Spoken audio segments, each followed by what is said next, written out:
Kumusta mga ka-idol? Andito tayo ngayon sa probinsya ng Sorsogon. Ito po yung mga puno po namin. Ayan. Iko.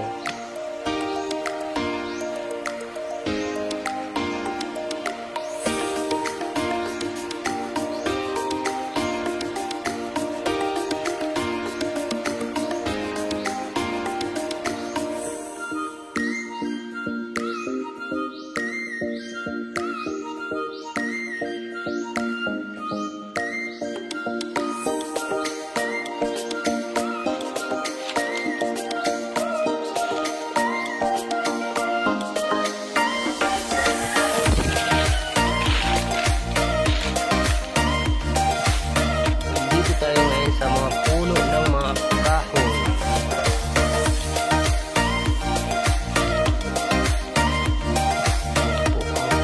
Puno ng pili.